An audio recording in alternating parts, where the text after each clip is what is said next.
Hello everyone and welcome to the snack bar. Yes, it's been 3 weeks, but the last 2 weeks not very good.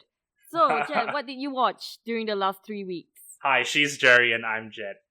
I keep forgetting to do that. I'm sorry. It's been 3 weeks, guys. You sound really tired. Yeah, I'm coming down from a flu, or I'm getting better from a flu, hopefully. I see. Yeah. Oh, what did I watch the last 3 weeks? I've watched lots of stuff. We're in the middle of Oscar season, so I watched a few more Oscar-y things. I watched Silence, which is 160 minutes of Jesuit priests getting tortured. That's got fun. Mm-hmm. I mean, Andrew Garfield is great in it, and it's a gorgeous film, and it's really emotional, but it's difficult to watch. I see. Okay. Yeah. And I don't think it did very well at the US box office. I think not a lot of people understand it. It's like a Martin Scorsese passion project, and he's been wanting to adapt this novel for a really long time. And it went through several different casts, and he kept on delaying it. So he's finally done this version with Andrew Garfield, Adam Driver, and Liam Neeson. Yeah, I heard because when it did come out, I only remember people saying things like, "Why isn't anyone talking about this film?" Which is a little bit ironic, but yeah, I think that's the only buzz I heard of it. Yeah, and it was expected to have at least a few Oscar nominations, and it only got Rodrigo Pietro for cinematography, and everyone was expecting for Scorsese to show up as Best Director, but he got snubbed for that. And so what else did you watch? Or let's get through a few less exciting ones. Manchester by the Sea, which... Oh, that's what? I heard that one was going to be like one of the main contenders. It is, and I can sort of understand why everyone loves it. It's good, but I didn't love it. I think it is very much a film about a guy wallowing in his self-grief and his self-pity. And the main character, played by Casey Affleck, is absolutely not a likable guy. And then as the film goes on, you find out why he's that way. But in between, really not a lot happens plot-wise. So it's just sort of him going through his life and his interactions with his nephew and them not really getting along, and like why he's been cut off from his ex-wife played by Michelle Williams is in this very, very briefly. I thought that should be in it a lot more. And at the end of it, it feels like it could have used more of a focus. It could have been a lot tighter. It felt way longer than its running time. And I think maybe part of it is if you've been through something similar to what the guy went through in the film, then you understand it more. But as it stands, it did feel very self-indulgent. There's like he's just wallowing in his self-pity for almost 2.5 hours. So I did enjoy it, but it's a good movie. Okay, yeah, I'm really looking forward to that. I think it came out this week, but I skipped that for Batman. Yeah, so I'll watch that next week because I don't think there's any good movies coming out next week. I mean, personally, I wouldn't see it in the theater, but it is getting a lot of buzz, and I think Casey Affleck is one of the main contenders for Best Actor up against Denzel. But there's the whole, the sexual harassment thing that people are saying could hurt his chances, so we'll see what happens with that. I watched a bunch of other things as well. I watched John Wick Chapter 2, which I enjoyed. That's good. Mm-hmm. It's very much a middle installment. It's intended as part 2 of a trilogy, so the ending is not a clean ending. But I didn't leave the theater going like, oh, that's such a cop-out either. It was a good-ish cliffhanger. I think they earned that cliffhanger. And it's got some really beautiful sequences in it. There's one shootout which is set in a maze of mirrors, and the maze of mirrors is set up as this modern art exhibit. That must be such a challenging thing technically, because cameras would show up all over the place in mirrors. So I love it. I don't know how they did that. It was really good. I think they spent too short of a time in Rome, though. Part of the film is set in Rome, and they go to Rome for a very brief period, and they come back to New York. And it's like, oh, I wanted there to be more stuff in Rome. Well, I haven't seen the first one still. Yeah, because the dog I still can't get dies, past right? the dog dying. Yeah. And by the way, they showed a dog's purpose in the beginning of Batman, and I was like, oh no, I can't. I can't go through this kind of film. Yeah. So you think someone like me who hasn't seen the first one and probably wouldn't see the first one, Do you think I should watch chapter 2, or do you think it's just past this whole series? I think you can watch chapter 2 without really knowing what happens in the first one, because they do like a soft recap in the beginning. And Okay. really, there's not a lot of the plot of the first one is kind of straightforward. What makes it interesting is the way the action scenes are shot, and also the whole mini mythology. There's an internal lore, about this whole secret assassin subculture around the world. And that is a very big part of why the sequel works, is they build on it. They show you more of the history, more of the procedure, and there's certain protocol, certain lines you don't cross. And if you overstep your bounds and you break the oath that you have been sworn to honor, there are consequences in store for you. So it's very interesting. It's kind of like a feudal samurai code, but applied to assassins in the modern day. And I thought that was really, really fun, because it gives it an extra flavor, more personality and character, and makes it feel kind of like it's adapted from a graphic novel, even though it's not. Okay, that's cool. Yeah. I guess I'll watch it. The whole thing being, if I have time. like, there's a hitman hotel, and it's all neutral ground. So you can't kill anyone, you can't conduct any business on hotel grounds. It's a safe haven. So it's where you call like sanctuary. Yeah, interesting. Yeah, it's something like that in Uncharted 4, which I'm getting through now. Oh, I'm planning to finish it by this month. Yeah, it sounds really cool, but I don't know what happened because I'm halfway through it. But it sounds just like that, the whole Pirate's Honor or something like that. Right, yeah. Yeah, and they even have like these gold coins or silver coins, which are a little bit like, pirate pieces of eight. Yeah, that's a good point. Saw a bunch of other things. What else did I see? I saw Resident Evil, the final chapter. I think you said that already. Is it? Did I? The same? Have I talked about that? Yeah, I think we did, right? The previous episode. I'm not sure actually whether I talked about it in the previous episode. Hang on, I'm getting confused between Resident Evil and the one that's Underworld, right? I talked about Underworld. Resident Evil is different from Underworld. Okay, I'm sorry. It's okay. I get two of them so yeah, confused. they are very similar, because it's both like the director showing off his wife with this action.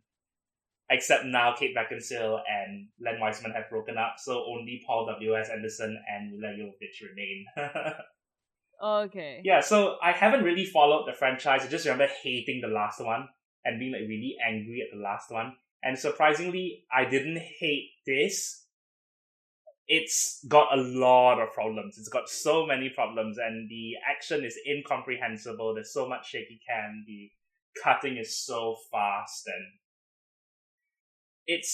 they promised this huge fight at the end of the previous one, and the movie opens after that fight. So she wakes up after that fight and is supposed to have imagined the epic battle that took place in the opening of the movie, which is such a cheat. But I like that there was an emotional arc. There is a degree of closure, whether or not they are serious about really ending the movie on this one. You do learn more about the origins of the Alice character. Mila Jovovich actually does a bit of acting. And I kind of like that the Red Queen, the evil little girl who's the artificial intelligence construct, she's played in this movie by Eva Gabo Anderson, who is the real-life daughter of Mila Jovovich and the director Paul W.S. Anderson. So there's a little bit of poetry or symmetry there that this is, it's a mother versus daughter thing. And then you find out that there's a connection that the Red Queen, this like computer program, and Alice have shared since the beginning. They reveal something which they have in common, even though they are enemies. That was pretty interesting. I'll be honest, I'm very lost right now. Yeah, I mean, I never followed this series, so like all these words are just they mean nothing to me. Just words, right? So yeah. Let me try and roughly explain the plot. So Alice, the main character, played by Mila Jovovich, she's been through all of these adventures, and this takes place in a post-apocalyptic world that has been destroyed by a virus which turns people into zombies. So now, the artificial intelligence program, which was previously trying to kill her, offers her a truce and says, if you go back to this research facility underground where it all started, I have waiting for you an antivirus, and I'm going to make an agreement with you. So the bad guy tries to stop her from doing that, and the bad guy is the guy who invented the virus. So boiled down to its essence, that's what the story is. So in the previous Resident Evils, it was just her get well. What would she do in the past few films? Because isn't there like an antivirus in every single film, or am I just imagining that? Or am I thinking of Underworld? I'm very confused. I've not watched all of the Resident Evil movies, but from what I can tell, it's her like making her way through this dystopian landscape and fighting off other elements of the Umbrella Corporation while also teaming up with new allies. And there's the previous one, like there's a character who died in the first one, and then her evil clone comes back to that kind of franchise. Okay. Yeah, and some of the characters are taken from the games, and some of them are not. So the previous, which is odd because this is supposed to be like the game, but okay. It's apparently nothing like the games, and the main character nothing like the game. The main character was invented for the films. Okay. Which I find quite amusing that Alice, doesn't even exist in the game. Well, I mean, in a new Resident Evil 7, it's apparently like really, really good. Yeah, so it's doing really well. But from what I know, Resident Evil is I thought it was meant to be every new installment has new characters, but I guess not. No, I think they do have some continuing plot lines, and they might have like spin-offs. I think spin-offs which focus on certain characters, and then the main line continues with other characters. I don't know whether this is right. And I know they also have a series of animated films in Japan, which are in the canon of the games. Okay. Yeah. Well, I don't play horror games, nor do I really watch horror films, so that's not my genre, and it's not my thing. So thank you so much for helping me understand what this film is about. Is this film more like a horror, or is it action thriller? It is action thriller, right? Yeah, I think it's dystopian action, and the horror comes in terms of you get a lot of jump scares, especially in the first half, and you also have gore because it's a zombie thing. So that's mainly where the horror comes from. I wouldn't honestly call it that frightening because it's all about her just taking on hordes and hordes of zombies. Surprising you. Yeah, and what kind of let me down is the ragtag team of survivors that she groups together with. They're really boring. Because these are all new characters invented for this film. And one of them is Ruby Rose, whom we've established that I have a huge crush on. And they just really don't use her well. They don't give her anything really interesting to do, unlike Triple X, Return of Xander Cage, and John Wick, Chapter 2. I didn't mention earlier on, but she's one of the henchwomen in that film, and her gimmick is she's a mute, so she speaks entirely in sign language, which is pretty cool. It's like a Bond villain, I think. I thought that was neat. Yeah. And she has these... That sounds very cool. Like, when you look at her eyes when she's talking and the way she moves her fingers around, it's obviously she's chewing the scenery, but she's chewing the scenery without delivering dialogue, which I thought was kind of fun. Yeah, and then in Resident Evil, just there's nothing. Yeah, so don't watch Resident Evil, guys. Just let this franchise die. Yeah, I mean, the movie franchise. It's alright, but I'm grading it on such a curve. I'm setting the bar so low, so... There's a beginning, a middle, and an end, and then I was like, that was okay. Just so numb. At least you were entertained by it. Yeah, I was. I was surprised. I was preparing to really not like it because I didn't like the previous one at all. And the previous one was supposedly the best received. Which is like, I couldn't wrap my head around that. Yeah, I remember writing a review of it on IMDb, and then I got flamed. Like, someone was really angry that I didn't like Resident Evil Retribution. It's like, okay. Mm-hmm. And I need to talk about this small Singaporean film, which is getting a very limited release. I think on the 23rd of February, it's being released only at Film Guard Bugis Plus. And it's a movie called The Return, which was screened at the Venice Film Festival in 2015. Oh, was it the one that won the screenplay? I don't... No, that's Popeye. That's a newer one. That's okay. Yeah, this one was... Actually, it's been sitting on the shelf for a while. I don't know why they've not been able to get it to have a Singaporean release. Perhaps it has something to do with the subject matter. It's a drama. It's mostly in Chinese. It's about a political detainee who is released decades after he is arrested on suspicion of being a communist and returns to his family. And his daughter's really happy to see him, but his son is really angry at the father for not having been there, and the mother has died in the meantime. So it's kind of a very intimate family drama with the politics as a background. But I think you need to understand some of the history of Singapore to really get what's going on and to get the context, because they explain very little. That sounds very cool. Yeah, it is really well acted though, and quite restrained. It's not over the top. Who does it star? Is it like theater people or is it those MediaCorp artists? I actually didn't recognize anyone in the cast, and apparently they are mostly people who have worked in Chinese film and TV, but not in main roles.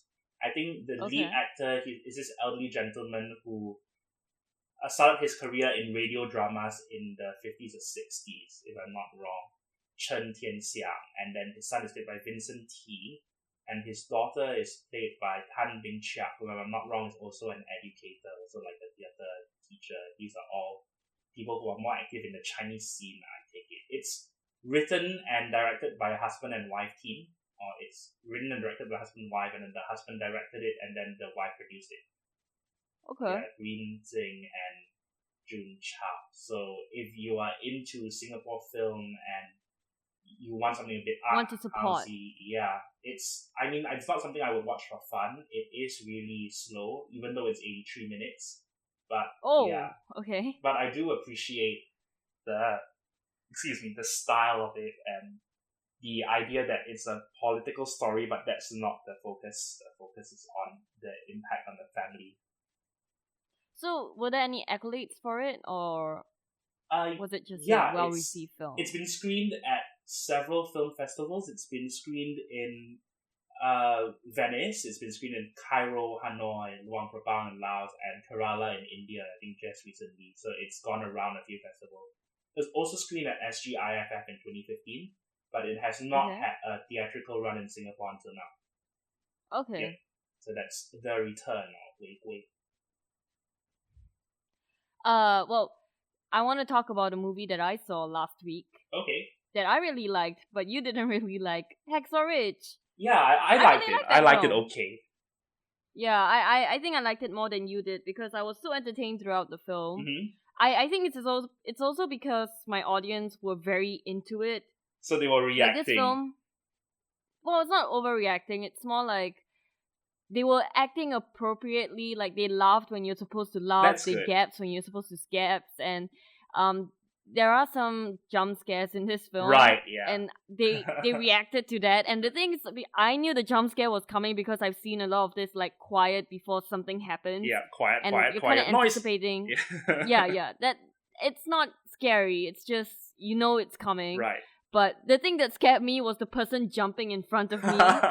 So when that happened, I was like, oh, okay. But then the person in front of me jumped, so I jumped because of that. It would have been very funny if it was like a wave effect and she jumped and you jumped and the person behind just jumped all the way to the back of the theater. Yeah, but I really had a great time.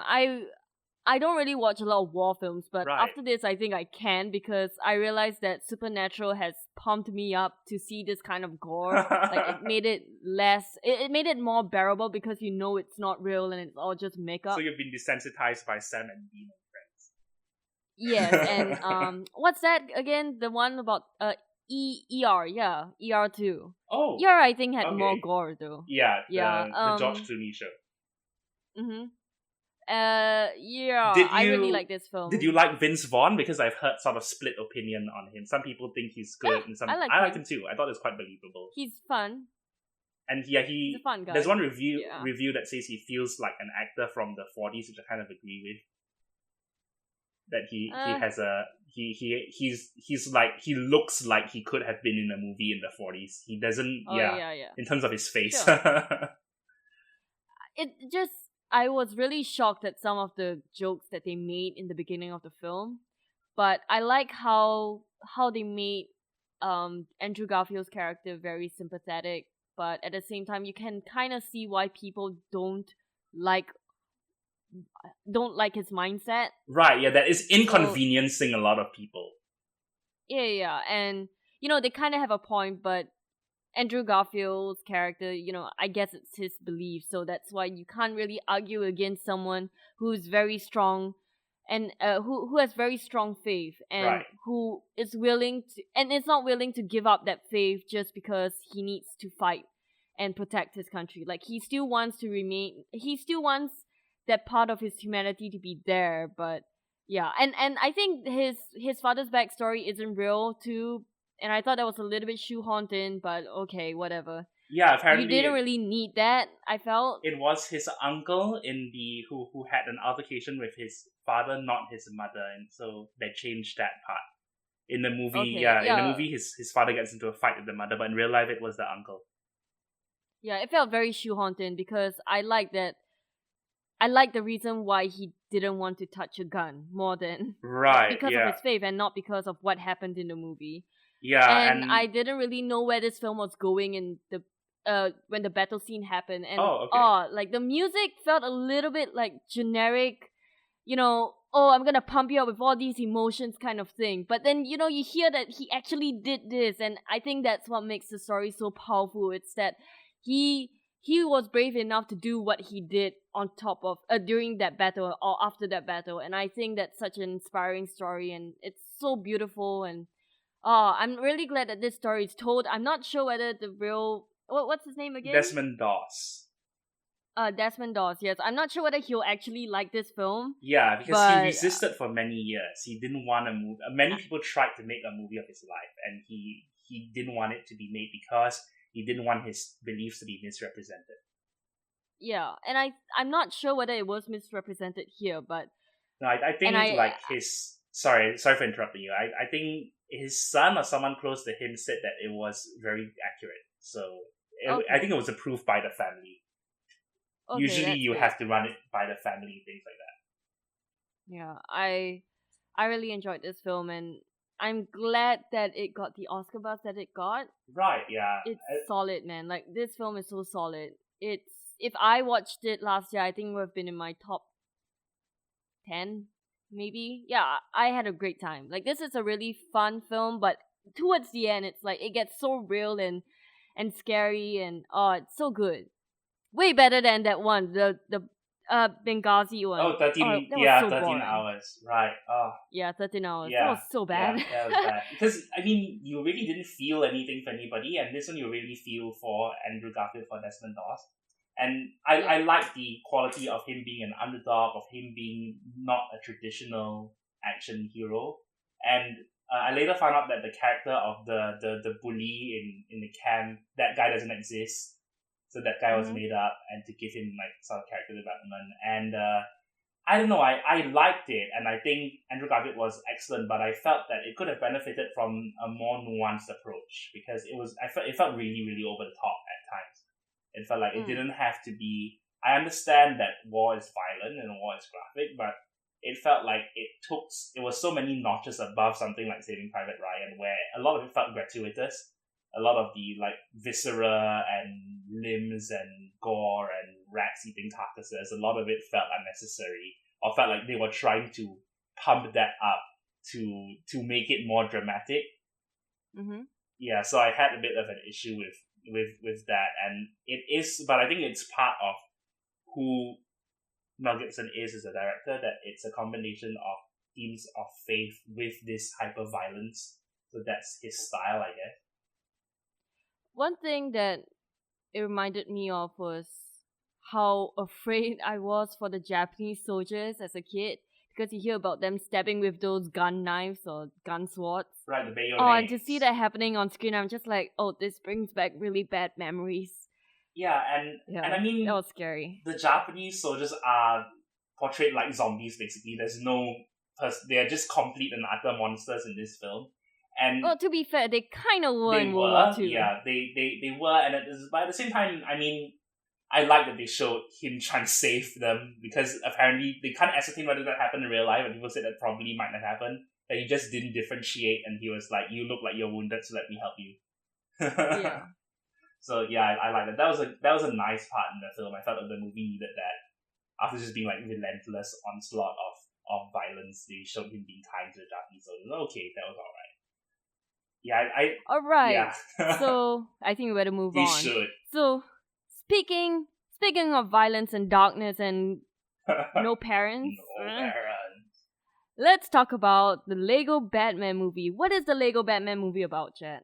The Lego Batman movie is a spin-off of 2014's The Lego Movie. And in this one, the star of the show is Batman, who is very self-obsessed, and he thinks he's awesome, and he's voiced again by Will Arnett.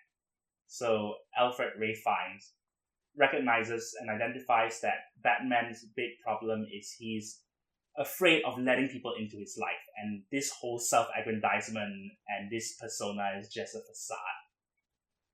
What happens is a new commissioner is sworn in. So Commissioner Jim Gordon, played by Hector Elizondo, is replaced by his daughter, Barbara Gordon, voiced by Rosario Dawson. Not nepotism.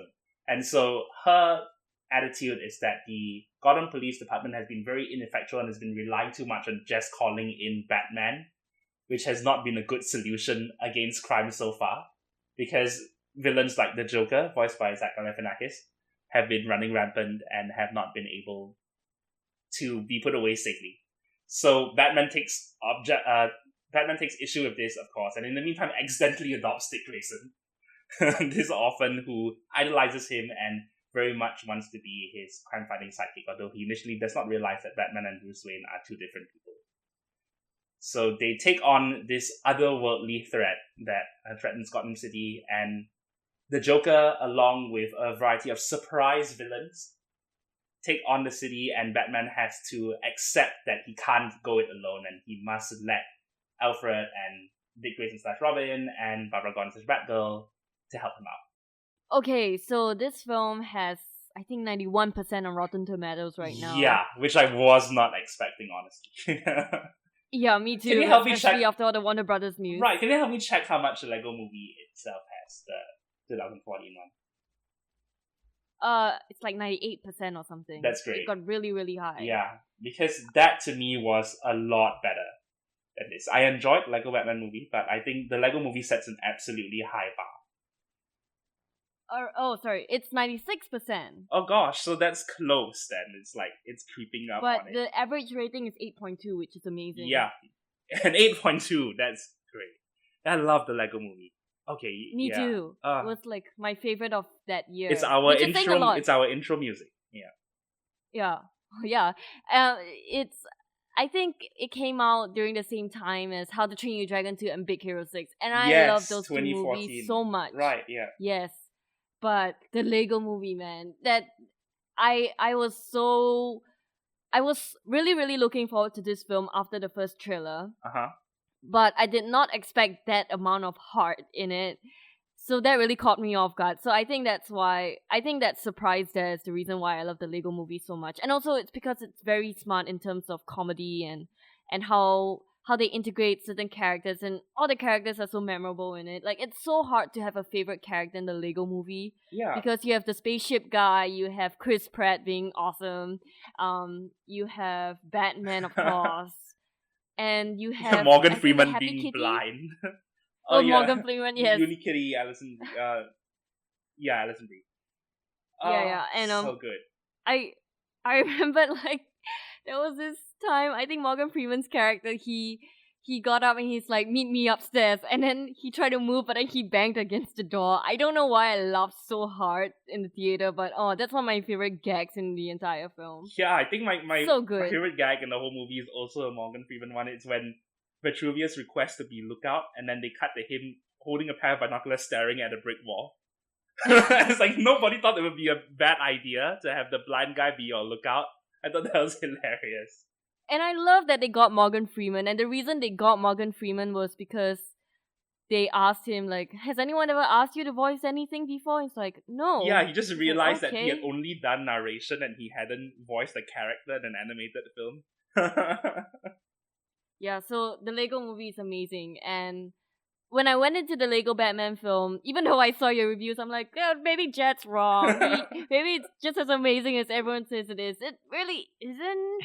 Like, I didn't like it that much. I think the best way to describe how I feel about this film is that I was disappointed in it as a film, but I wasn't disappointed in how fun it was. Yeah, that's a good way to put it. And I think a lot of your initial misgivings when the trailer came out, when we discussed, the trailer that was released at Comic-Con last year, and you were sort of concerned about how you didn't like the style of humor and that it was all going to be joke-driven and not really plot-driven. And I think some of those did come true. And I was a lot more enthusiastic about the trailer than you were. And I think in general you were right. But at the same time, there was a lot of stuff that I liked in this, and there were things that I wasn't expecting, and there were things which I thought were genuinely clever.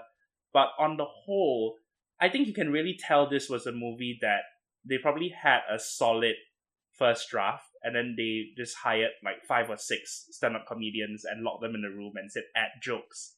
And then that's what happened, because they list 5 or 6 writers at the end on top of like Zach Smith. And so it's probably, these were all like punch-up guys. So it just has a lot of that flavor where you can tell people have been brought in to punch up the script. And there are certain jokes which are really, really hacky, like, oh, the dark brooding guy secretly loves watching romantic movies. And that's kind of a hacky joke. I don't like that that kind of jokes where I think he was talking to his family photo and then it's like dun dun dun. I think they did that thing a little bit too much. Like the first time was pretty bad. Then they kept doing it. When Alfred turned around in the chair and then they did that. Yeah. And then when the computer says that he can't fit into the air vent because he's too jacked and too swole. And I didn't like that. I thought like, oh, now you're trying too hard. But stuff that was, and when he's beatboxing, and a little bit of that is okay. And stuff when it's wordplay based and when it's jokes based around the nature of the characters, I thought that was really funny.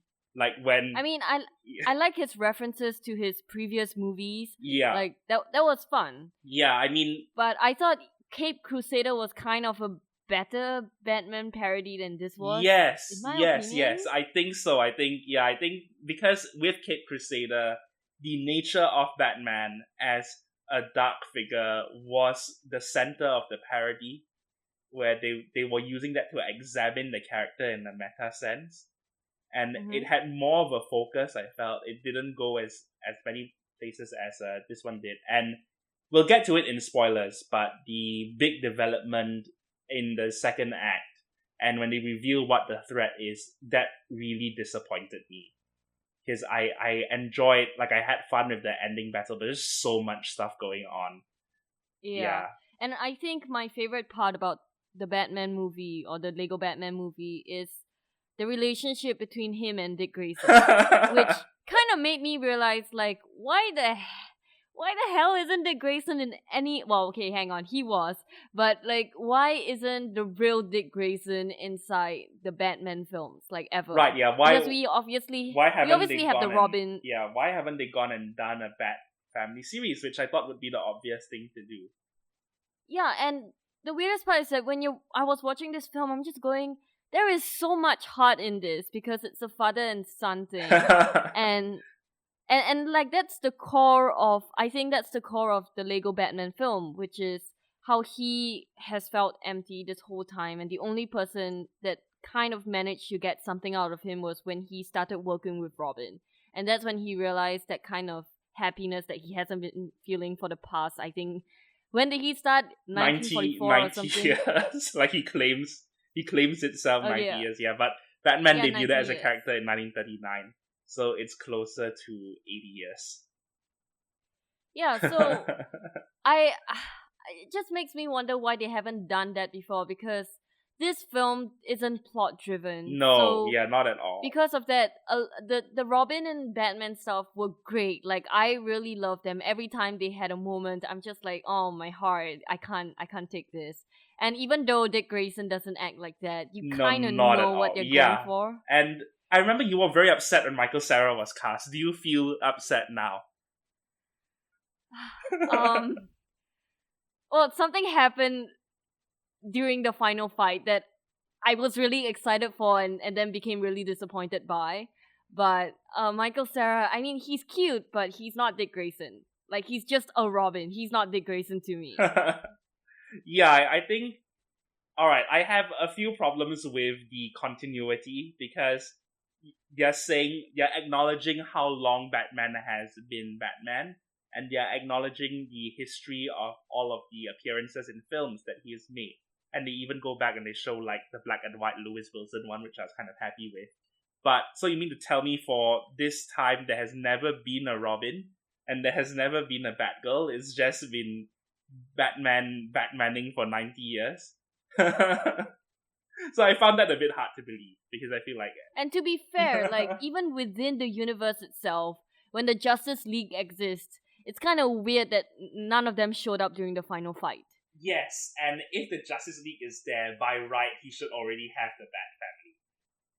Yeah, and also it's weird that he was the one who founded the Justice League, but they didn't invite him to that thing that happened in the film. Right, because the whole idea is that he's such an egotist, and so people just don't like spending time with him, which I thought was funny. And it's a good. I really like the characterization of Lego Batman. I loved it in the Lego movie, and I love it here, where he's just really obsessed with himself, and it's very close to the how it should have ended version of Batman. Oh yeah, okay. Where the Batman is just really impressed with himself. But I really like how they build up the I am Batman. That was fun. Oh, what did you think of the song in the beginning? Which was apparently co-written by Ed Sheeran. Oh. Yeah. Well, he is a nerd, right? He is. I think he wrote a song for The Hobbit as well. Yeah, he did. Yeah, that's an amazing song. I love that song. The Last Goodbye. That was so good. Yeah. I liked the Because I'm a Billionaire bit. I thought that was funny. I love how they incorporated the na na na na na na inside the song. Like, it was fun. Yeah. It goes, because I'm a billionaire, and I mean the opening sequence is really strong. The hijacking and then the fight in the warehouse is really, really good. So yeah, I kind of felt like that was what I wanted the rest of the movie to be. And then it went in a slightly different direction. I think the jokes got a little bit too on the nose and too kiddish. Yeah, that's put it that way. That's the problem, right? Because this movie, it has to appeal to both the geeks and to the children. And I think there's a huge struggle. You can kind of sense it beneath the surface, that the parts that the geeks will really enjoy, not necessarily the parts that the kids will really enjoy, and vice versa. So you can tell when it's switching modes. Then the other group of audiences is kind of left hanging there for a little bit. I guess some people can overlook it more than others and can forgive the tonal stuff more, but to me it was a little bit annoying. Yeah, I mean, a lot of the jokes I felt were jokes that we've heard before or heard better in parodies. So I think that was the main problem. And if a movie like this that relies so heavily on comedy can't make me laugh, I think that's when the problem happens. But then again, I had fun, even though I didn't really find it that funny. Like, yeah, I like being around this Batman because he's so full of himself that it's adorable in a way. It is. And I think I wanted more visual gags. I really, really love the whole elaborate thing that happens when he arrives in the Batcave, and they make a point of showing how pointlessly extravagant the Batcave is. All of the gadgetry which doesn't need to be there, and the ridiculous amount of vehicles and costumes and stuff that he has. And things like that were funny. So I wanted there to be more of that, where it was just using the visuals to show you how ridiculous this world is. And when they zoomed out and revealed that Wayne Manor wasn't an island on its own, it's okay. That's almost like a Teen Titans tower. Yeah, a little bit, right? And then at the end, there's a friend of mine, like, he noticed that they had set up the Joker's base to look a little bit like in The Killing Joke, like the whole carnival thing, and I kind of like that. Yeah, that was cool. But there are some really, really deep cuts and some really, really nice references that I was very happy to spot, and that I think are very rewarding to spot. But it feels like those are not super woven into the fabric of what it is as a whole, because I think my feeling is I'm measuring this up against the Lego movie, which I know is a tough act to follow, but the Lego movie felt very organic. It felt very much of a whole. And in the Lego Batman movie, you can feel that things have kind of been joined together, and you can see the seams.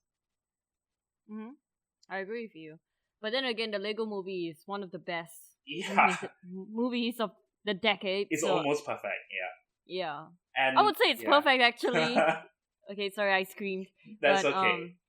I really love the Lego movie, so you can imagine my disappointment when I watched this. But what did you think of Barbara Gordon's betrayal, characterization, and Batman's feelings towards her, because after I know they kind of had a thing going on in Batman Beyond, but after what I Yes. saw in The Killing Joke, I'm Yeah. just like, oh, this can't be a thing. I And then know. this happened. Right, yes. So how do you feel about it? Because I felt so disgusted by it, but I don't think it's the movie's fault. I think it's Killing Joke's fault. But what about you?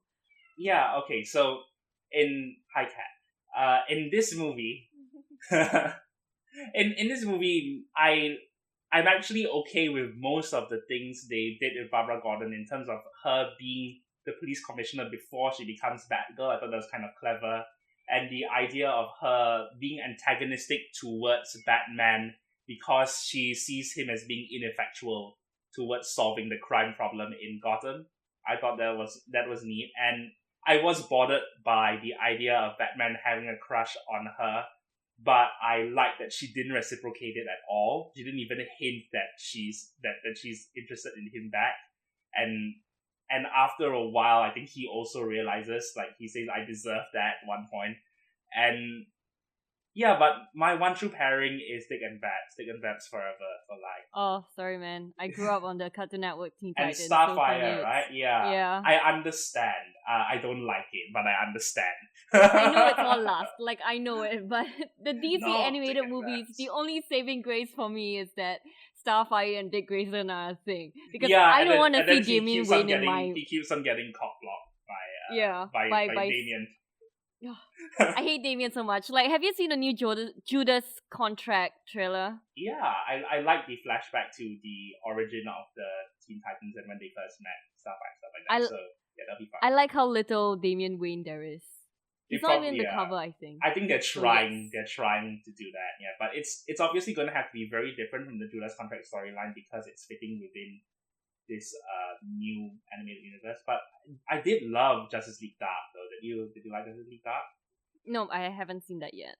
It was fun, and I mean Batman wasn't doing very much throughout. They just put Batman there because Batman sells DVDs. Mm-hmm. I'm glad he's not in it that much, because I think there's an oversaturation and an over-reliance on Batman in the animated film series. It's so obvious. I liked Camilla Luddington as Zatanna. I didn't even know it was her. And I like that they brought back Matt Ryan, who played Constantine on TV, so he voices Constantine, which is nice. And the characterization of Constantine is very close to how he was in the TV show, how he was in the comics, and a lot of the lines feel very natural, feel like things Constantine would say. I like how they use Jason Blood Etrigan. They didn't have Dr. Fate, though. That is the main omission from the team. Maybe they'll have him in a sequel. Yeah, so I should watch that soon. I'm really interested in that film, and I like that there's no Damian Wayne, right? No Damian. It's okay. I know he's improved a lot in the comics, but he's still at that stage in the movies, and I want him to just either improve or just get out, you know? Yeah, and I think part of the reason why you don't like him is because he's also displacing other members of the Bat family who kind of deserve to be there more. And no, it's not just that. It's also because he shows everyone up, and he's such a cocky bitch. He's so cocky about it, and it's not fair, because there was one point where I think Nightwing got beaten by Damian, and I freaking call bullshit on that. And he also beat Slade, which I also call bullshit on that. And there was one part. That was in Batman versus Robin, right? Or Batman and Son, yeah. There was one part where, like, I think Slade stabbed him in the arm or something, and he just pulled his arm out of that sword or something like that. It was so stupid. I hate Damian Wayne in the movie so much. And also because of I'm sorry, but also because of the Teen Titans, like the Cartoon Network series, right? And I know that they're a thing in the comics as well. But Beast Boy and Raven were like my OTP. I don't care if I don't care if Starfire and Robin got together, as if that meant that Beast Boy and Raven could get together. Although I didn't mind that pairing also. But anyway, so in I think the new Teen Titans film, Damian became the love interest for Raven, and I was like, no, you can't do that to my Beast Boy, because he's my favorite character. So yeah, okay, I'm done with my. I think they looked at both of them wearing hoods, and then that was what made them make the decision. In any case, alright. Sorry. Okay, how do you like the voice cast in this? In like the Batman movie? They're all fine. Like they're all serviceable. I think Yeah. the best is obviously still Will Arnett. I think the best is Ray Fiennes. I Well, think Ray Ray Fiennes Fiennes, is so he close should have voiced to. a certain character though. Yeah, we'll get to that later. It's kind of funny to go through the list of all of the LA area comedians who all roped in to voice the Rogues Gallery and who all like had 1 line, 1.5 lines each. And I think my favorite from that list, or the one that I thought was the most apt, is Conan O'Brien as the Riddler. Oh yes, I love. I didn't know that. That's good. It was a good Riddler. And Bane was Doug Benson. He's a podcaster that was really, bed is feeling warm and fuzzy. I didn't know they were doing that. They were doing the Tom Hardy voice. I was like, I was very happy. And funnily enough, Kate Micucci voices Clayface, so it's a woman voicing Clayface. And Ricky Sorry, Lin, Kate Micucci. I don't know how you pronounce the name, but it's Miccuicci or something like that. She sounds familiar. Where is she from? Or she's just okay. She is in a musical comedy duo called Garfunkel and Oates with Ricky Lindholm, and they have shown up on a bunch of other comedies as well. So Ricky Lindholm, her comedy partner, voices Poison Ivy. Okay. And then Zoe Kravitz is Catwoman, which that's not bad. I could see that working. And there's who else? I know Billy D. Williams is Two-Face, and Jason Mantzoukas is Scarecrow, which is kind of funny. I don't know who they had for Penguin or for Mr. Freeze, but yeah, it's a bunch of, like, they open their Rolodex and who are the comedians I can find to come in. So that was an interesting approach. Yeah. See, like this is okay, like in terms of stunt casting, because they're clearly only doing this because it's meant for an Easter egg and not because they want the names to be the selling point of the film. Right, like a certain company we shall not name. The stunt casting here was Mariah Carey, because that was the one they kept on saying, is it Mariah Carey in this film? Oh, okay, Yeah. I didn't know that. As the mayor. Yeah. Yeah, which is fine. I mean, I'm looking at it. It's actually, I forgive it more when I look at it through the prism of this is what the 1966 series would have done. They would have cast a famous singer of that time to be in the show for no reason. So, okay, fine.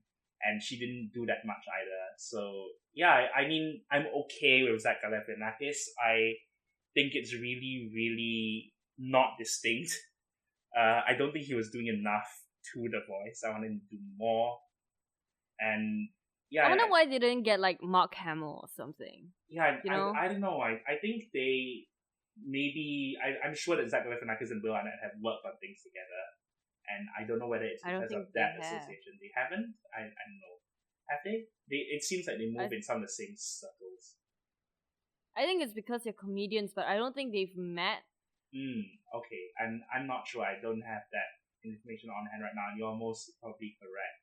Yeah, I mean, I just kept on wishing it were Mark Hamill, and I think maybe I'm wrong in clinging on to that, but it's such a distinctive performance, and when I look at Lego Joker, I have that in mind, even though, you know, he wasn't voiced by Mark Hamill in the video game. He was voiced by somebody else. I forgot who it was. And I was very disappointed that this Harley Quinn, that Jenny Slate, did not do the Brooklyn accent. She did it a little bit, and then she didn't do it. So that kind of annoyed me. But she was kind of forgettable in the film, though. Yeah, she didn't do anything. And they sort of grouped her together with the rest of the bad guys. And they didn't, I thought they would group her more with the Joker. But I like things like the villains are trying to build an IKEA cabinet and it doesn't work. Or Killer Croc says, I did something! Which was funny. And they have was it supposed to be a reference to Suicide Squad? Yes, yeah, I'm pretty sure. Because later on, Batman says like a bunch of bad guys fighting bad guys, and it's like stupidest idea, which is obviously a Suicide Squad reference. So I feel like Killer Croc saying, so they knew something. that was a bad idea from the beginning, and they gave us that. Okay. No, it's not a bad idea. I think that it depends on the context. No, in as which in it's used. as in Warner Brothers knew that Killer Croc didn't really do much in Suicide Squad, so they had that joke in. I think, I think the point? The point is that they want to show we are okay with making fun of ourselves. But when did that joke come in? Was it after they made Suicide Squad and realized that, oh, hang on, Killer Croc is kind of useless in this film? Or was it only after the reviews came out and they're like, yeah, we kind of didn't utilize our entire team? No, I think it was. I think it's after the reviews came out. I think it's like the whole point of the movie is all of Batman's is it clumps all of Batman's villains together, and it sort of has them operate entirely as a unit. So people like Condiment King and Crazy Quilt and Kite Man and Orca are running around for no reason. So I feel like in general they're making fun of the idea of D-list, C-list villains. And Suicide Squad itself was invented as a team of D-list, C-list villains. So and some of them are not very useful, so that overlaps. And I think it was an intentional like jab at Suicide Squad, but also at the whole idea of there's just so many weird villains which not a lot of people know exist. And they just show up for no reason in the Lego Batman movie. So I think that was what they were doing. I'll be honest, the only one I knew was Calendar Man. In the D-list villains. I'm like, oh yeah, I read that one, but it wasn't even the canon one. So was it it was the one when Two-Face wasn't Two-Face yet, but he slowly became Two-Face. Is that Halloween? Halloween. Halloween is the Long Halloween. Long Halloween is really, really good. Yeah, and Dark Victory. Really, really great. Tim Sale and Jeff Loeb. Yeah, really, really good. And Condiment King I think was invented for the animated series. And Tarantula, she is a character who raped Nightwing, which is quite interesting. So I wonder. That's kind of dark when Robin is there. Exactly. As a little kid. So that's weird that she showed up in that film. Catalina Flores. Look that up. It's a kind of a controversial storyline. I've seen that panel. You've heard of that, right? Yeah. So that I was like, wait a minute. Yeah. So that. Yeah. I'm so sad now. It is creepy, right? That Dick Grayson's in there as a small child. Yeah. So, Jedd, how would you recommend this movie to people who haven't seen it yet? Yeah, I would. I mean, I heard so many people love this so much. Critics and a lot of my friends on my Facebook feed is just people, person after person, going, "This is the greatest thing ever. I hate Batman vs Superman. This is so good." And it's sort of like almost jab that Batman v Superman. Yes, almost universal, And so I started asking myself, is there something wrong with me that I did not love this? But then I'm like, no, it's fine that I didn't love this. I still liked it, and I still would recommend it. I just feel that I was disappointed that it did not use this property, this world to its potential. I think there were a lot of things which I saw the beginning of a really good idea, but it wasn't followed through. For me, I think it's also been overhyped, and I was really, really looking forward to this film. But I really enjoyed this. It's really fun. It has heart. Like it's not like me crying in the theater like I did in Lego Movie Heart, but there is some nice things. And also, if you ship the Joker and Batman, I think this is the perfect movie for you. Yeah, they go into like the psychosexual thing, which was amusing. Yeah, and I really love the Robin and Batman relationship that they had. Even though it's not Dick Grayson. Yeah, I guess. I mean, but this is a ton better than whatever they did in the 80s and 90s, right? Yes. Was it 90s? Yeah. Batman Forever and Batman and Robin. Yeah. This Robin is way more likable, obviously. Yes, and I think the voice cast, they did the best that they could. And a lot of fun Batman references. If you're a movie fan, I think you can also watch this because there's some nice stuff for you in there as well. The animation is spectacular. I cannot get over how good this looks. The style that they invented, that Animal Logic invented for the Lego movie, and how closely that follows the style. Like, I was staring at it and I'm like, that it has to be they photographed the thing. But they did not. So I'm just staring there. And I rarely do that because now moviegoers are very difficult to impress. And the Lego movie I found very, very impressive. So I think this carries on. I'm not tired of this style yet. I think I like looking at this style and like looking at all the details and how every element is made of an existing Lego brick. And that kind of stuff was good. Mm-hmm. Yeah, so please watch this film despite us not really loving it, but that's not a bad thing. Temper your expectations and be prepared to sit through some kind of cringe-worthy child-aimed jokes, but have fun looking for the references and sort of enjoy the overall mood and the tone of it, because I like the tone, I like the mood. It's fun. Okay, so let's go on to spoilers. Yeah, okay. Well, what do you want to talk about in spoilers? Like all the little nods. Yeah, okay. I did not like the idea of the third act being fighting other villains from other properties. Mm-hmm. Because I understand where they're coming from with this, and at first I was kind of amused. I liked a lot of the voices they got. Benjamin Clement as Sauron is hilarious. Mm-hmm. But after a while, it's like, you mean to tell me that in the Lego Batman movie, you didn't have enough to work with in the Lego Batman world. So you had to open it up and pull in other things. I call bullshit on that. I feel like there's so many things they could have done within, So that disappointed me. It felt really, really odd because it's right. It's like this is for Batman fans and not really for movie fans, I guess. Yeah, and the Because Gremlins Batman and the Daleks and all sorts of things. Yeah, and Batman is it's a very mainstream thing, and a lot of these films, I mean, they are classic films like Harry Potter, like Lord of the Rings, Gremlins, but right, yeah. I feel Wizard of Oz and so on. But I feel like that's still sort of a stretch for them to reach out to Batman fans, and this really is for Batman fans. And also, I don't think kids these days have seen Lord of the Rings or Gremlins or Godzilla. Oh yeah, even Wizard of Oz. I think a lot of kids would not know who the Wicked Witch of the West is. I mean, they would know who the Wicked Witch of the West is, but they wouldn't know what those flying monkeys are. Right. Yeah, I'll get you, my pretties. Whenever it's very hot outside, I go, I'm melting, and then some people get it and some people don't. Anyway, yeah, this is why people don't hang out with me. Anyway, yeah, and also, they had what's his name, Batman watching all those romantic movies that kids have never seen, and I have never seen a lot of them as well. Oh, it was really hacky to have him watching Jerry Maguire. And it's like, oh, he's so lonely. And it's like, that's a very hacky joke. I mean, I liked him warming up the lobster thermidor for 2 minutes in the microwave and just standing there not knowing what to do for 2 minutes, because I think what they were trying to emphasize is how empty his life was, even though he's so rich. And I feel like they could have played that up more. And if that's what they wanted. But yeah.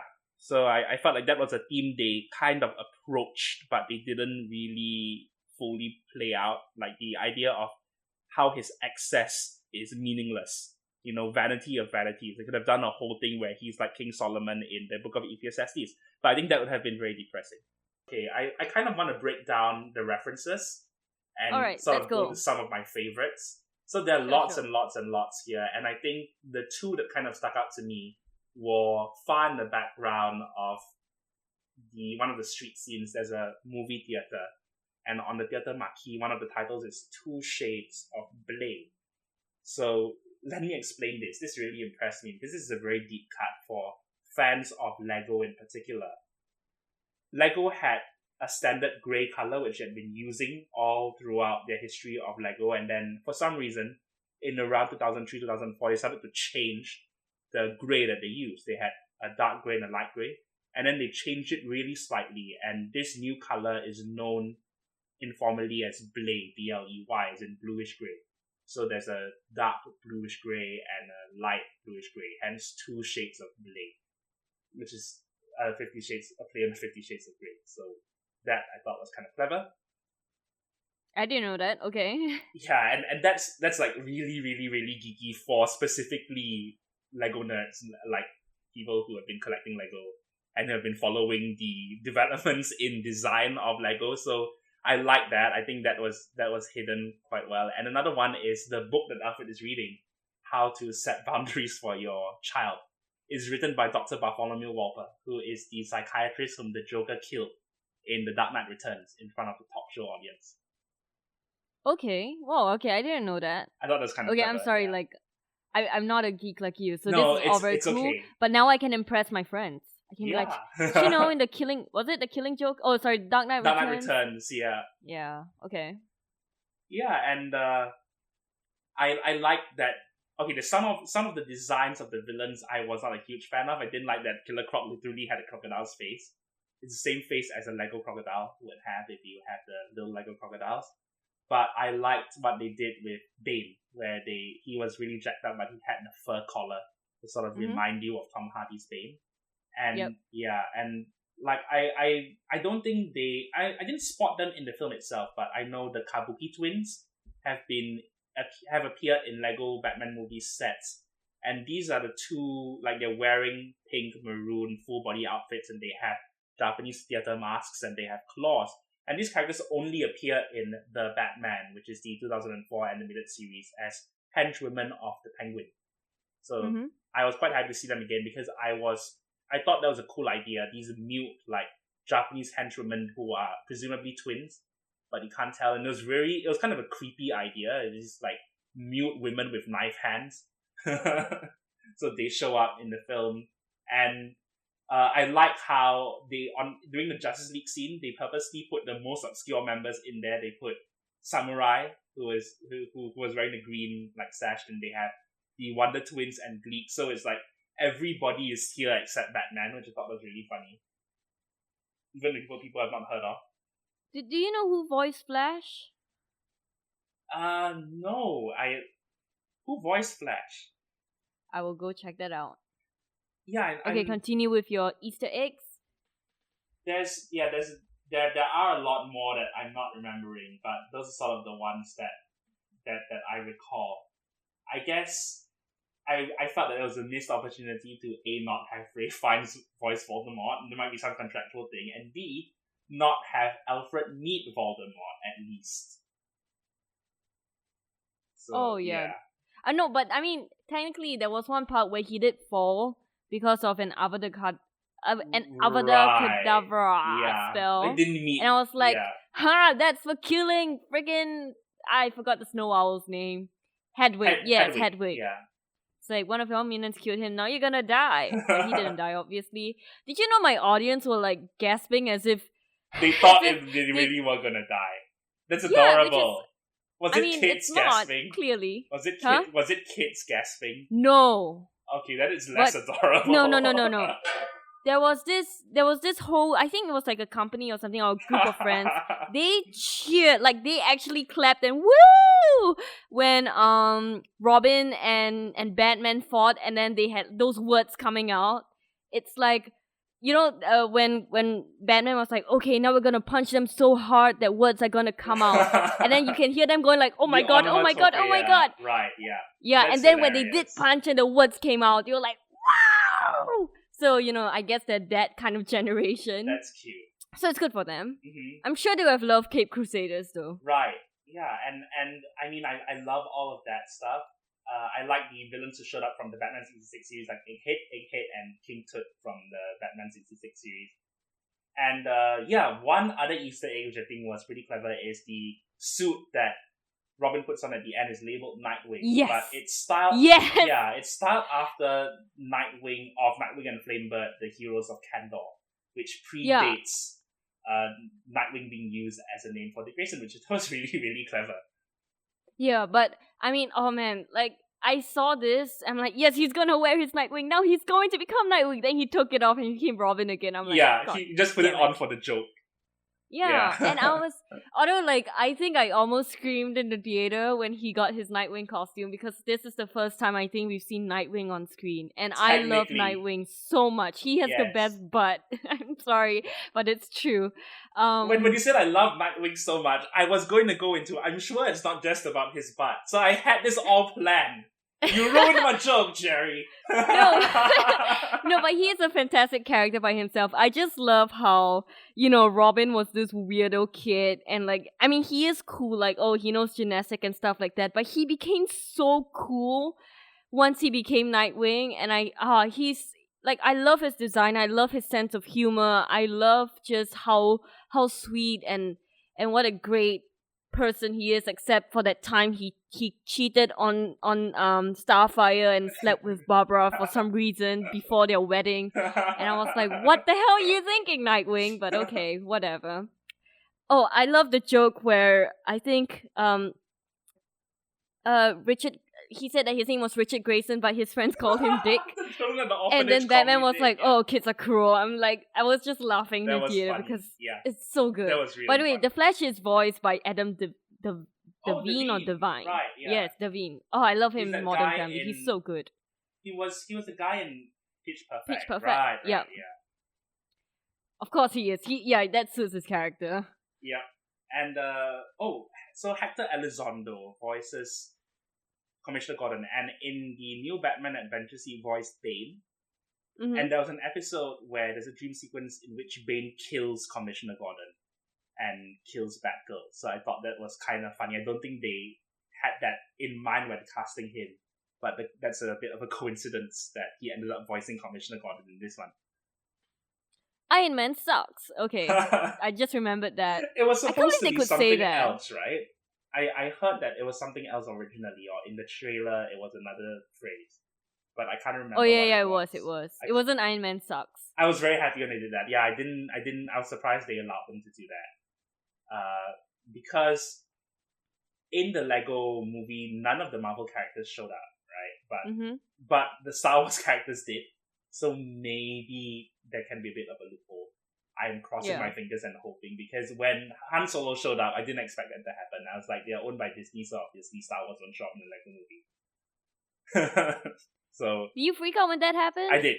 Yeah, and then when it was revealed that Batman removed the hyperdrive from the Falcon, and then you saw like a wide shot of the Falcon just falling into the space slug's mouth because it had no more hyperdrive. And presumably Lando, everyone is dead. Well, it's alright. He became Two-Face. Yeah, he survived, and he didn't say anything. They didn't have. I really wish they had some sort of a reference to how he almost became Two-Face, but he did not become Two-Face, and then now he is. What else is there to say about this film? Okay, Barbara was alright. Design-wise, did you like the vehicles that they did and the sets that they did? Yeah, I think they're fantastic. Yes, I do. I love the scuttler. I think that's a clever little thing, and I like when... Is it the dog-like thing? Yes, when it's sad. Yes, it's amazing. Yeah, it feels like something that would have been done in the Lego movie, where he was activating like his master builder powers, and he was just putting something together based on what was available, and that was the result. So I thought that's pretty cool. And I like that he sort of has it's kind of a douchey aesthetic where everything has these red go faster stripes. And all of the names of the vehicles are written in script on the side. The Speed Wagon. and his whole like vehicle rotisserie, it's not that far off from there. Some comics which really do portray the Batcave as having every single Batmobile in history. Like the good example being that splash page in Hush, where he tells Nightwing will take the car, and then splash page, which one? And it's every single Batmobile up until that point. And I love his trophy room. It's just bomb storage. It's good. It started out on a really, really good note when they said this is Flight 113 of MacGuffin Airlines. I was like, ha and they just went through all the different kinds of bombs that were being held in the plane. Yeah, there are also lots of bits in the music that are referencing Hans Zimmer stuff from earlier, and are referencing like the 6016 and... Honestly, I thought like a lot of them sounded like Mad Max though. Oh, okay. I think maybe it's the style. Synth. Right, yeah, the synth. That's a good point. It's by Lauren Balfour, who, if I'm not wrong, has collaborated with Hans Zimmer on a bunch of things. Ah, okay, I see. Yeah, and Mad Max Fury Road was composed by Junkie XL, who is one of Hans Zimmer's proteges. So, yeah. Okay. One of the remote control productions labels. So that's why action movies sound the same. Because everybody... Yeah, I guess that makes sense. Everybody went through that school. Mm-hmm. Yeah, so that's why I like Marco Giacchino, because he doesn't sound like that. What else is there? There's a lot. I like the beginning of the film. Yes, when he's talking about darkness. All serious films stuck with darkness, and then music. I like that. Honestly, that's how I started my film. Like, my short film that I did, I think in secondary for this thing called media studies, where I could do a film. And then that was how I started my film. Because I saw every single film starting like that, so I thought, maybe I'll give it a try, and that's what happened. It started with you narrating that... No, it started with a black screen. Oh, okay. And then music. Alright. I thought it started with you narrating. I mean, when they did that, and they were meta from the first second, I was like, okay, they're trying to do Deadpool for juniors, which could end up pretty cool.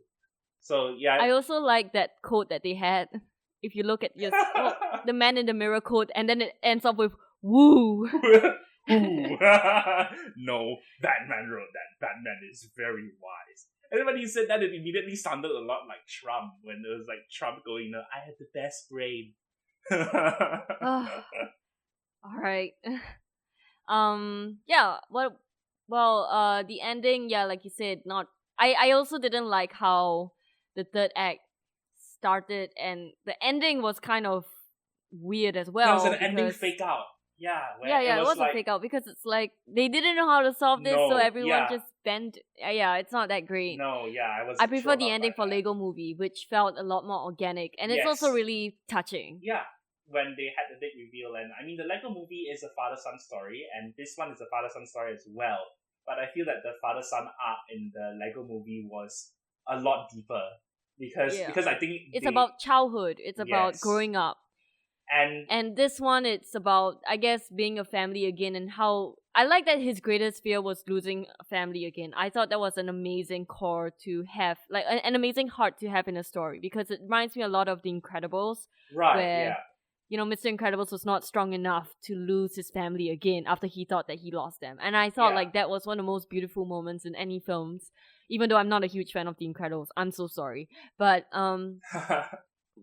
the Lego Movie was like, I think, a diet version of that. It didn't hit me as hard as I hoped it would, but it was okay. The Lego Batman. Sorry, movie. the Lego Batman movie. It's a mouthful. Yeah, and I guess what it arrived at, and the core of it, is that Batman claims that he only works alone and he wants to be alone and he rejects connection, and yet his support system, his group of allies, the Bat family, is the most established and the most recognizable in DC. So there's that kind of, it comes around, and he has to learn to accept that it's not such a bad thing to let other people in and to make connections with other people, and that is part of his arc, and an important part of his arc in the Lego Batman movie. So I feel that they got that right, and I liked them developing that, but it felt like it got lost in the mix of all the clutter that started to build onto it. So yeah, and also it's like your Bat family is Dick Grayson and Alfred and Barbara, which is not a bad start. It's not a bad start, but it reminds me of Batman and Robin, because that's what happened in Batman and Robin. The Bat family was them. Did Alfred die in that Batman? I forgot. No, he almost died, but he didn't. Okay. Yeah, he had a disease, and then it was the same disease that Mr. Freeze's wife had. Oh, okay. Yeah, then Mr. Freeze gave him the cure. You know, the weirdest part about the Mr. Freeze thing is that they actually used his backstory. And I never knew that. I thought he was just some crazy Mr. Freeze guy, but they actually used his origins, which made me feel so disgusted by how they portrayed that Mr. Freeze, because I think like that's such an amazing arc, and that's an amazing backstory, and then they kind of butchered it in Batman and Robin. Right, it was invented for Batman the Animated Series, and there's this little behind-the-scenes bit of Batman and Robin where they interviewed Paul Dini, and he was like, "Oh, I went on the set and I saw Nora freeze in the containment chamber, and I was so happy that they're using this, and I felt so sorry for Paul Dini." Because it's okay, yeah, it was fine in Arkham. Well, which one was it? The game? I think it was Arkham Knight, where they finished that, and then they died that together. story. Yes, that was much better than how they concluded it in the animated series, where Nora just left him after she got better, so he developed spider legs, and he had spider legs on his helmet and was scuttling around. And I was like, what? Okay, I didn't know that. What? Yeah, so it's just Mr. Freeze's head like crawling around the floor, and it could detach from his body. I was like, what? What?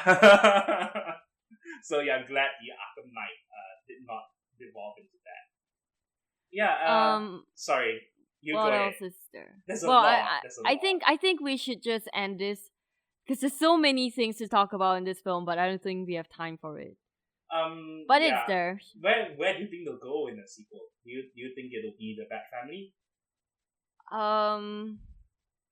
Well, they played with all their cards already, right? I feel like I don't know where they can go with this. I don't think there'll be a sequel. I think interesting. Okay. If anything, they'll have like a Superman Lego movie or a Flash Lego movie. They won't make as much money, obviously, but I think that there's other ways you can market those films inside Right. other Lego films. I think it's possible for them to do a Lego Justice League. I think that's probably where they might go. I hope not. Yeah, alright. So that's the Lego Batman movie, which is the first of 2 Lego movie spin-offs to come out in 2017. Yeah, so let's talk about news. Did we talk about this before? This is after the Super Bowl, right? We did talk about the Super Bowl stuff. No. Okay. Yeah, we have not had. Well, I don't know why I asked you that because it's not on Super Bowl, but we watched the Ninjago trailer, right? We did that. Jedd? Yes. Okay. Good.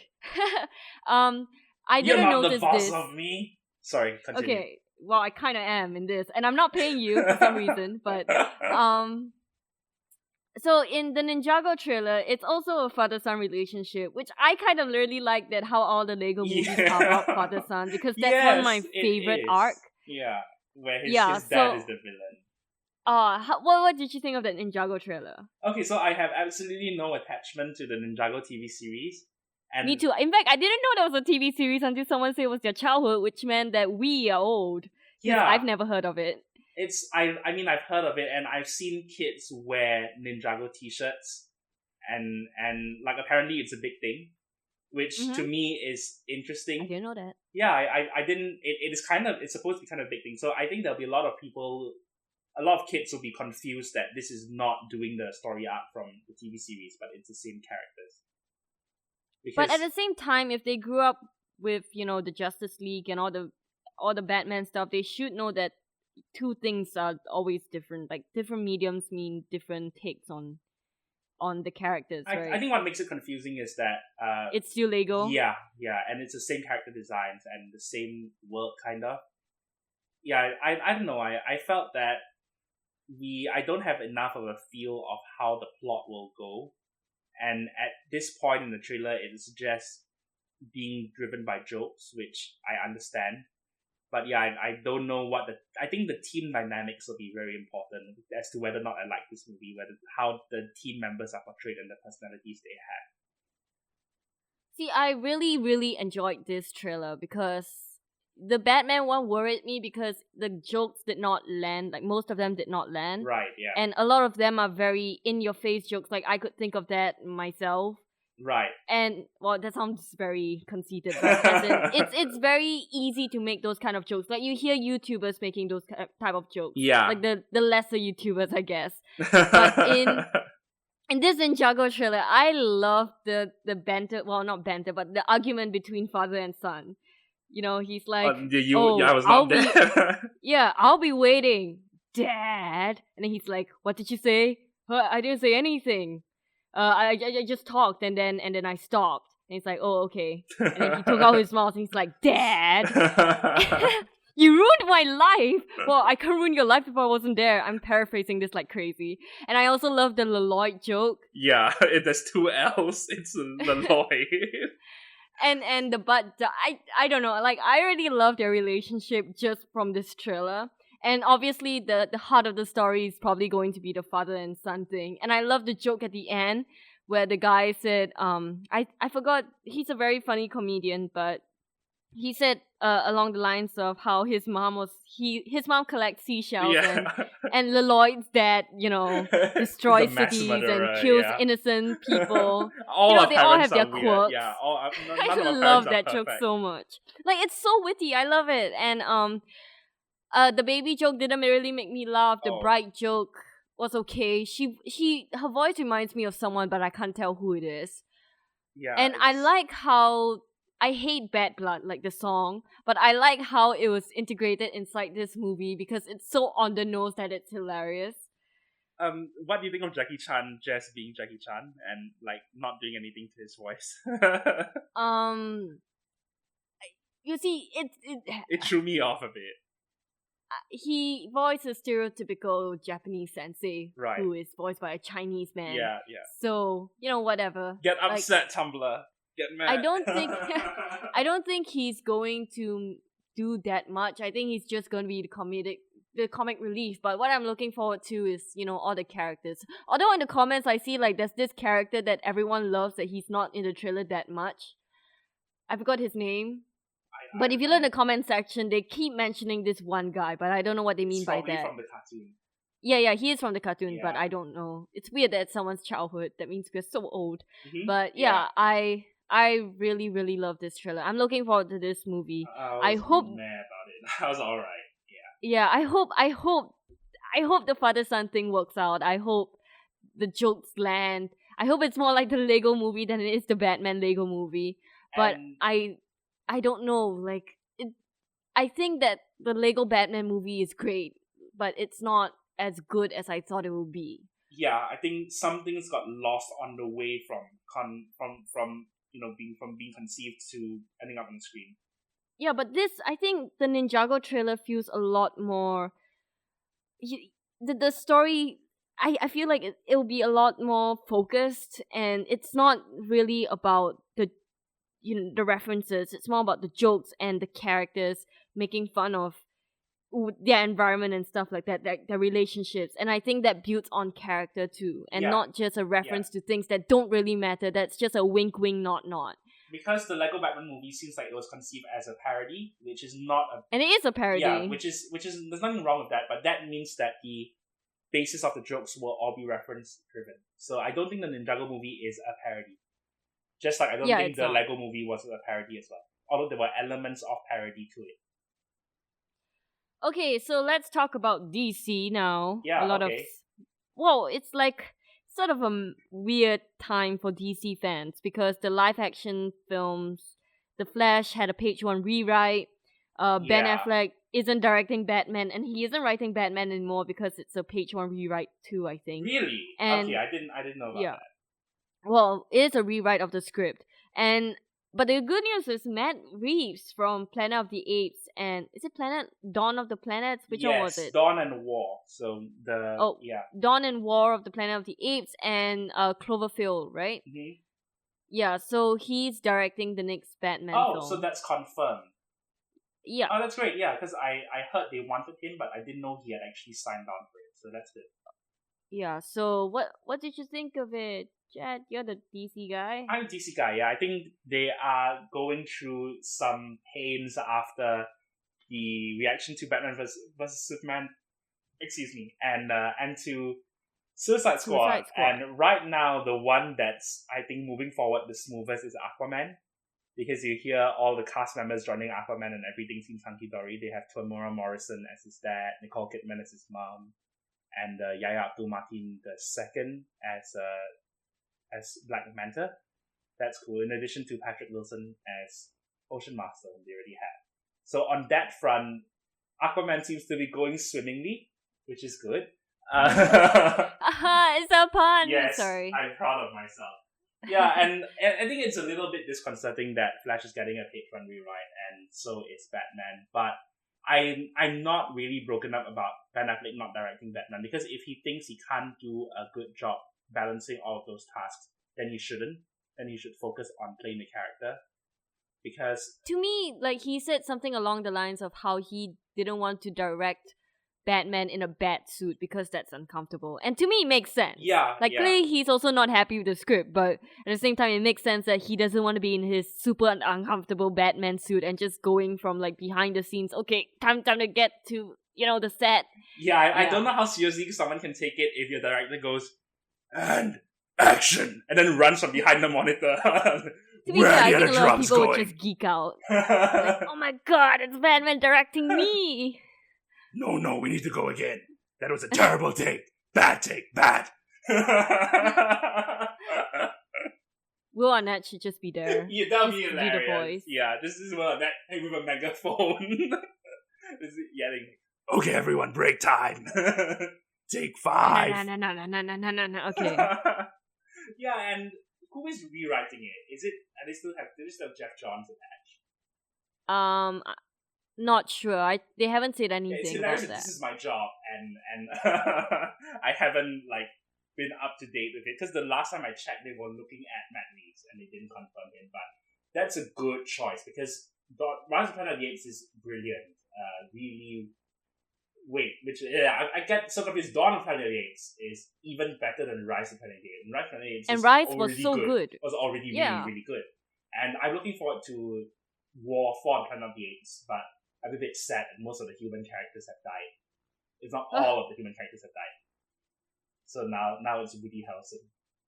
Well, I'm just glad that they focus a lot on the apes Yes. because they are amazing. But then again, the humans were quite I really like Gary Oldman's character. So did I, yeah. And we know how it's all gonna end. We know that the humans will lose. So yeah, we'll see what happens with that. I'm sure that'll be really good. And yeah, Matt Reeves. That's cool. Who were they looking at? They were looking at. I remember the guy who did Rise was at one point attached to Gambit, but they couldn't hold him down. And then Doug Liman was attached to Gambit, and they couldn't hold him down. Doug Liman is now doing Justice League Dark. Yeah, so it's kind of fun to see people hopping around Marvel and DC. I seem to remember Matt Reeves being looked at something for Marvel, but I can't recall which one. Just vaguely. I don't know whether it was like a Thor thing. Yeah, but yeah. So I don't think this affects the release date, right? They're not delaying it because they haven't done production yet. No, but yeah, page one rewrite seems to imply that it'll be delayed. I think The Flash was supposed to come out I think it was supposed to start production soon, but obviously that's not gonna happen. Right, after they lost Rick Famuyiwa. They still haven't replaced him, right? They still haven't locked the director down. No, they haven't. Yeah, that's a bit disconcerting. Because they don't even have a script yet. Yeah. I mean, when Deadpool lost Tim Miller, they got David Leitch really fast. Yeah. And it's like, okay, so you know what you're doing. So, alright, what I hope will happen is that people will kind of just try and not have all the claws out for Wonder Woman and Justice League. And if you hate it, you hate it, but just try and give it a chance, man.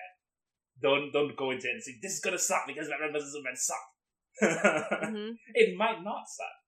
And I think Wonder Woman will be okay. I have a bit less faith for Justice League, admittedly. But I think Wonder Woman will be too.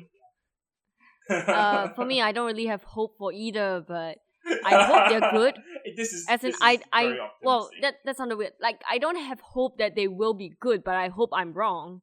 Okay, yeah, that's entirely fair, entirely justified. And I don't want to be like, the idiot fanboy who's defending DC no matter how many times it falls on his face. But I don't think the DCU is beyond redemption. I don't think that it's such a huge mess that everything Marvel is going to be brilliant until the end of time and DC is just the idiot kid in the back of the class. I don't think that's the case. I think that they need to find their footing, and hopefully what's going on with Batman and Flash are teething problems. I think it's better that something like this happens now than something like this happens when they're in the middle of production, which has happened before. No, they are. As in, are they shooting? They're not principal but photography. I mean, this is pre-production, so yeah. So for something to happen like this now, it's better than if they were shooting halfway and the director leaves, which has happened before. And so like The Hobbit. Yeah, kinda, right? Guillermo del Toro. And so yeah, I have confidence in Matt Reeves. I think he's a solid choice. And we need to see what the Batman is about, because all we know so far is that Slade is the main bad guy in it. Well, he may not be now because they're going to rewrite the script. No, I don't think so. I think a stipulation is they have to keep him there. I feel like it would be a bit of a mess if they had cast Joe Manganiello and then they can't use him in.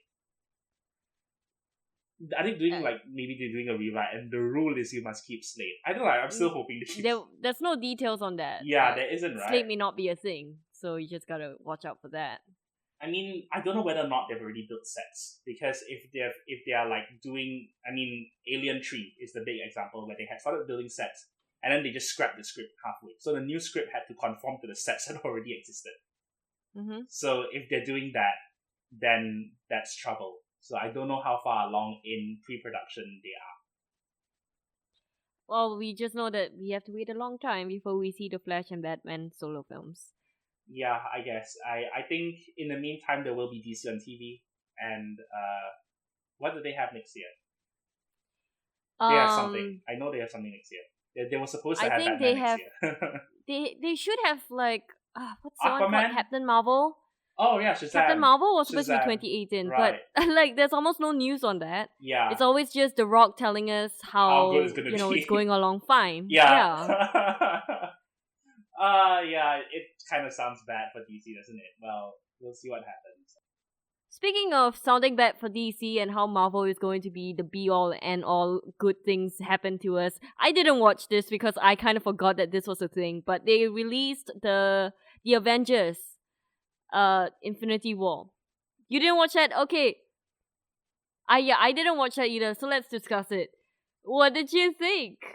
Well, I saw like Chris Pratt was on it. Chris Pratt, I think Tom Holland and Robert Downey Jr. So No, yeah, I normally don't really like looking at stuff that early on. oh, So, okay. Yeah. Oh, at least people seem excited, right? Yeah, That's our news. yeah. I don't know. I feel like it might get really, really overstuffed. So I am worried in just the sheer number of characters that are going to be in this. But if they balance it like Days of Future Past, then okay, I guess. Days of Future Past wasn't really balanced that well, No, though. yeah, it's just a lot. Because you had main players. Right, yeah.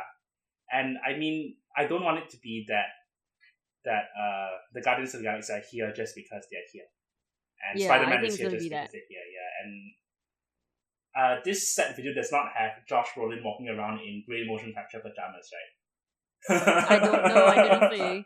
That would be wonderful if he's literally sitting on like a grey chair with QR codes on it, and there are two like guys in green pajamas pushing the chair around. I would love to see that though, now when you talk that'd about be it. hilarious. And then he's just doing a scary Thanos voice, and then everyone is like, "Oh Lord Thanos," and they're all bowing down to him, and then it's Josh Brolin in grey motion capture pajamas. Yeah. Okay. Oh, not much. I think they're probably going to have them in production, like in the behind the scenes stuff. So let's look forward to that. Yeah. Let's talk about movies coming out next week. Tons of movies actually. When I said that there wasn't any good movies coming out next week. So first is John Wick Chapter 2. Yep, which I liked. Manchester by the Sea, which was okay, which a lot of people love. I think it's it's a movie kind of Jackie? built for critics. Oh, Jackie. Okay. That's good actually. Jackie. Yeah. Natalie Portman as Jackie Kennedy. It's good. It's good mainly for her, but the structure is a little weird. It's non-linear, and I think they're doing that because if they did it linearly, it would be a bit boring. For some reason, I thought she directed this movie, but I guess not. No, yeah, it was originally going to be directed by Darren Aronofsky and starring Rachel Weisz, but then they broke up. So instead, Darren Aronofsky remains... Broke up as in like they were a couple? Yeah, they were married. What? Yeah, they were married. Oh, I didn't know and that. And then she ran away with Daniel Craig. This was quite a big thing about that. Wow. Yeah. Okay. And I think because of that, Darren Aronofsky also left the Wolverine. Like, he was supposed to do the Wolverine, and then the dissolution of the marriage sort of put a spanner in those works. Okay. Yeah. So now That's shit. it's directed by Pablo Larraín, who I think is an Argentinian filmmaker. Mm. Yeah, it's not bad. Yeah, it's I love Natalie Portman, and I think she hasn't had a really high profile role since Black Swan. So I'm glad she's in this. Cure for Wellness. I worked on that film. You did, yes. Yeah. It looks creepy. I haven't had any news about the screening, but I'm actually pretty afraid if I have to watch it. It looks creepy. It looks like a good Between premise. Us, which has 10% on Rotten Tomatoes. I thought it was okay. I thought it was like 16%. Sorry. I thought it was like super, super cheesy, but I didn't hate it. I was like, it's cheesy, but that's part of its charm. I'm kind of surprised it's that bad, honestly. I was expecting like a 45. And yeah, I think that's all. Okay. There's one called Alone in Berlin with Emma Thompson. Right, I watched that. That was boring. Oh, okay. Yeah, it sounds quite good, but never mind. It's a true story, but there's no tension. Usually in these like World War II Nazi stories, you feel really terrified. I felt really nothing. You know what I'm looking forward to? Yes, what are you looking It's only forward to, coming out Gerry? 2 weeks from now. Mhm. Hidden Figures. Oh, it's good. It's pretty good. Yeah, okay, let's discuss that in 2 weeks. Alright, let's do Hidden Figures. Yes. Yeah, I might be overseas though. I'm not sure. I'll let you know. Oh, okay. Yeah. I think Sarah is back, but I don't know, like, she hasn't contacted me, so I'm going to make this effort to contact her. Okay. Sarah, if you're listening to this, please talk to me. I miss you, man. Yeah, it's her birthday Okay. recently. Yeah, it was. I don't wish people on Facebook happy birthday because I'm so scared that I'll miss someone. Yeah, and then they'll feel bad, so I might as well just not talk to anyone at all. I'll just that's a message good them. policy. Yeah. Then no one will know whether I forgot them or not. Yeah. Plausible deniability. So, okay, so thanks guys for listening. Yeah, thanks. And thanks for having me on, Gerry. Yeah, and have a good 2 weeks before we come back and talk about Hidden Figures. Bye-bye. Bye.